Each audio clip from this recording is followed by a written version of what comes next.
The most viral part of The Good Doctor. I am a surgeon! Feels weird saying viral because it has nothing to do with the virus, but let's watch these episodes. Let's get started. Whoop. Hello, Dr. Han. You take the bus too? No, Sean. I just wanted to talk to you. That's one thick scarf. It looks borderline uncomfortable. I spoke to the residency director of pathology, and we both agree you'll be a great fit there. Are they trying to get him away from going into the surgical field and instead go into pathology? I mean, there's value in that because there's less patient interaction, but I feel like his skills in reading human behavior, okay, maybe he is better as a pathologist.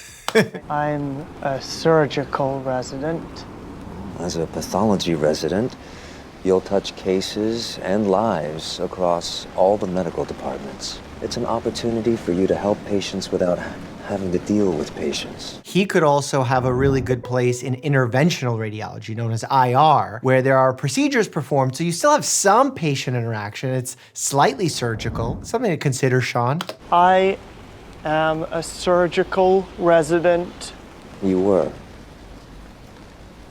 And you're going to do great work in pathology. People switch residencies all the time, and actually from surgery is a very common swap to other fields because surgery is unique, it's demanding, and it doesn't mean that those people aren't good doctors or they failed. It's about finding the specialty that's right for you, lifestyle-wise, skill-wise, passion-wise.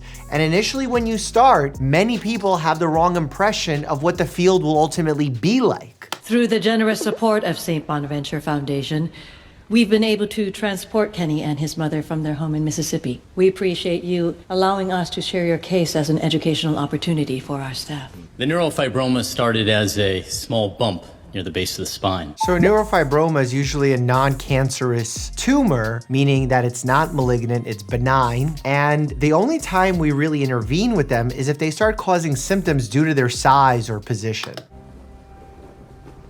Wow. Okay, that's a very big size. I'm curious to know if that's ever even been recorded. I mean, that's like the size of a human, and it's almost the shape of a liver, which is kind of interesting. It encircled his abdomen and grew to over 100 pounds. But why did it grow to this size? Why didn't anyone act on it? Blood supply becoming so intertwined with the patients, it was deemed inoperable. But we've been able to come up with an innovative surgical plan that will allow us to slowly peel the tumor off the front and back of his torso in one piece and give Kenny his life back. Now, there are conditions called neurofibromatosis type 1, where people can actually, through a genetic mutation with some of their protein genes, actually have a bunch of different neurofibromas throughout their body. But I don't know that they have one that can become that big. I think it's more of a quantity versus a size. I am gonna need 60 units of type B positive packed red blood cells held for OR. 60? Mm-hmm. You operating on a hemophiliac elephant? Our patient has a 200-pound neurofibroma. Cool. There's more blood in the tumor than the patient, so we're gonna have to follow a massive transfusion protocol. Those are the different types of neurofibromas, by the way, that were popping up. There's like spinal, there's muscular, there's dermal. Dermal seems to be the more common type. That's obviously not dermal. I could do some research on cell salvage techniques. Cancer is a risk, but if I'm we sorry, were... Sean. Melendez has put together a pretty big team, so we have everything we need. I feel bad for Sean, but to some degree, she's right, because when you have too many cooks in the kitchen, things get complicated, mistakes get made, too many people mixing around, no one knows who's in charge, very, very messy situation can arise. Sean is being punished for mistakes that Han thinks he might make in the future. He's not punishing him. He just saved his ass.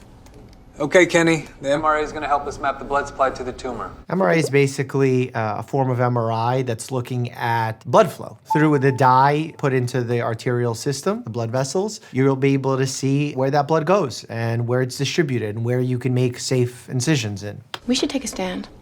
Meaning what? Stage a walkout? How much do one of these bad boys cost anyway? About 3 million, but it's worthless unless you stop talking. Yeah, when you talk or move during an MRI, you develop something known as motion artifact on the scan, where because there's a little bit of a delay in between each image, you could actually see blurring, and it becomes very difficult to make out what you're looking at, and mistakes could be made. That's not good. He works for Jeff Bezos and Bill Belichick. I'm not talking about your leadership lecture. I'm talking about this. It's such an extravagant image. I've never seen anything like that. We expected the tumor to grow since the last scans, but not to this extent. Blood vessels that I thought we'd be able to quickly cauterize are now thicker than my thumb. Thick blood vessels are problematic because as soon as you make an incision to cut out the tumor, you get massive bleeding. And because this tumor created a lot of neovascularization, where it literally released these factors called endothelial growth factors, it created its own blood supply. Fat, tumors, they all behave in this very unique way where they actually start sucking life from you. That is why many of our patients who are advanced in their cancer staging actually look cachectic, where they look so skinny and worn down. Really, the cancer starts taking away the calories. It starts using the calories for its own growth. It redirects blood towards the tumors. It's impossible to remove the tumor without causing you to bleed to death. No.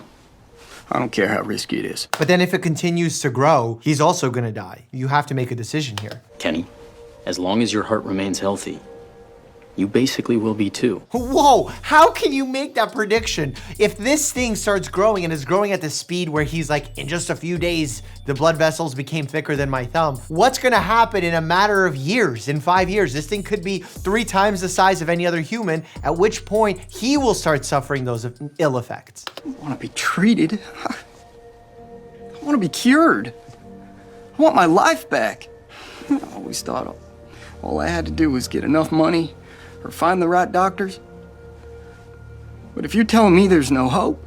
I've never seen in a hospital where a patient has to cry and advocate so hard for their case that it will then change the doctor's mind. Like, it feels like the medical necessity should change the doctor's mind, not whether or not the patient becomes emotional. She's always trying to one-up us. Morgan, she's not staying late because she wants to do research. She's staying late so that Han can see she's staying late. That's just who she is. Don't take it personal. And my dad's a Taekwondo grandmaster. He coached me growing up. He always used to say, only you can beat you. I did Taekwondo for 8 years. Certainly other people could have beat me besides me, but you know, I tried. You'd think if you're selling boba, you'd have straws wide enough to get the balls through the damn I thing. can't believe you drink that stuff. It's like putting gummy bears in a drink. Is she gonna try and clot the blood vessels? I got an idea. If we embolize the larger blood vessels to the tumor before surgery, we can... I just don't understand why they didn't think about this before. Why is she having to boba brainstorm here? I'm not a surgeon, and yet I figured this out. This should reduce hemorrhaging during surgery and allow us to excise the tumor without you bleeding out. I also don't understand why they can't embolize the tumor. If they're embolizing and destroying the blood vessels to the tumor, that can actually cause the tumor to necrose, at which point it would start getting smaller and fade, and then you could operate on it. I don't understand why you have to do it in this order. Just need to get a few more branches off the aorta and we're done. Well done, Dr. Brown. This feels like it's the easiest decision to have made. Why did Dr. Brown, like every other doctor should be ashamed of themselves. What's his estimated blood loss? About 8.5 liters. Wow, that's a lot. There's only like 4 to 5 in a human. The entire human body typically only has 5.5 liters of blood. Thanks, Sean, for fact-checking me in real time. Let's get 30 more units on deck at PRPC. He's like, you said 4 to 5, it's actually 5 to 6, asshole.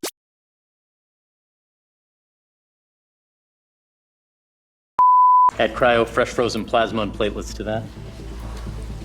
So the unique thing is you see those pads, we frequently use those for dabbing and getting control of bleeders, but we count those very meticulously when we bring them out and then when we put them back. There have been many instances of them being left inside patients. He's crashing. He's ventilating fine. We've got no immediate blood loss or hemorrhaging. It looks like distributive shock. I need stat labs and initiate shock resuscitation. For some reason, he's having fluid go into different spaces throughout his body, causing a low blood pressure. But if you give more fluids, essentially you create more demand on his heart, more fluid entering his lungs, and creating a bigger problem. He's got a high white count and what looks to be a systemic pro-inflammatory cytokine release. Cutting off the blood supply to the tumor is causing post-embolization I syndrome. need intra-arterial lidocaine, 130 milligrams of methylprednisolone, and start antibiotics. Should we be trying to reverse the embolization, restore blood flow to the tumor? So this is kind of similar what happens when a patient loses circulation to, let's say, an injured limb. If after a while the body part starts dying and then you reperfuse the dying portion, the body comes in, you get massive inflammatory response, you get massive electrolyte imbalances, and it can actually kill the person when you remove the thing that's crushing them. So reperfusing a dead or damaged organ can actually be quite problematic, and this is essentially what's happening with this tumor right now.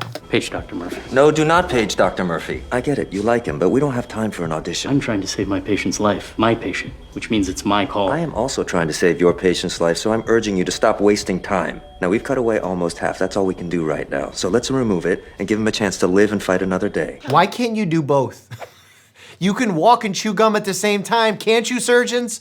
Call Sean and continue on with the procedure. If you clamp the aorta, it could lower the blood flow to the tumor enough to slow the release of the cytokines. Clamping the aorta will kill the intestines, kidneys, and legs. Maybe you could do a bypass. Not if we release the clamp every 10 minutes.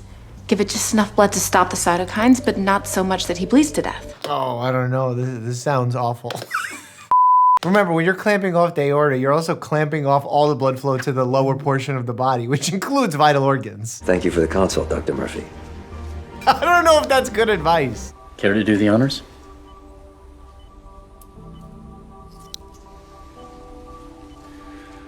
Let's take it up. They made this procedure, I mean, it's complicated, granted, all the intricacies of the size of the tumor, the blood flow, but they made it sound way more complicated than it actually was. It's a tumor, you clamp off the arteries, you cut them, you move on with your life. Like, I don't understand what the issue is here. You're still gonna need some skin and soft tissue grafts, but the hard part's done. Your prognosis is excellent. Thank y'all so much.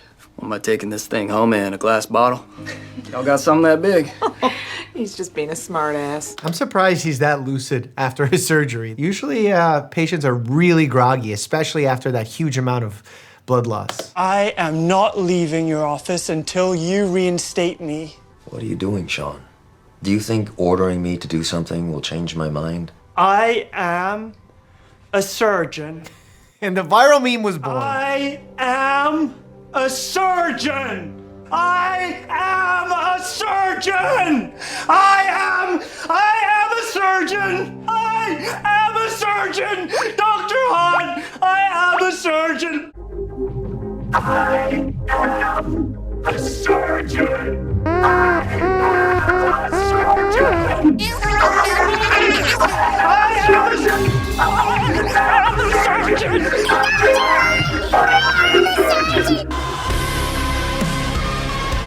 You know, part of reading social cues, which is something those who are diagnosed with autism struggle with at times, is inability to read contextual cues, which oftentimes actually help us learn to manage our emotions better. That's why a lot of times children who are diagnosed late or not diagnosed with the correct condition can actually develop behavioral issues because they don't have the checks and balances that their classmates or peers might have because they are able to read contextual cues. They are able to use social guidance to keep ourselves in check. That's not to say what others think about us is always right, but we as humans have evolved to think alongside the group, to use group ideology, to use others' actions to guide our own. And when you're not able to read social cues, that makes the process a lot more difficult, especially when dealing with difficult moments like traumatic ones, maybe even as traumatic as this. Dr. Murphy may not communicate like you do, he may not communicate like I do, but make no mistake, he does communicate. And he inspires. But I didn't fire Dr. Murphy because he doesn't inspire. I fired him because he was irrational, unprofessional, couldn't calm down, he couldn't control himself. I mean, it's kind of fair feedback. Like, I can't even hate on the guy. Just as you have the power to fire someone under your supervision, so do I. You're gonna fire me to save Dr. Murphy. That's mad drastic. Just be like, yo, we want to keep the guy. Can you bring him back? Can we mediate the situation? You don't have to fire him. So did he get fired? Yeah, Sean gets rehired.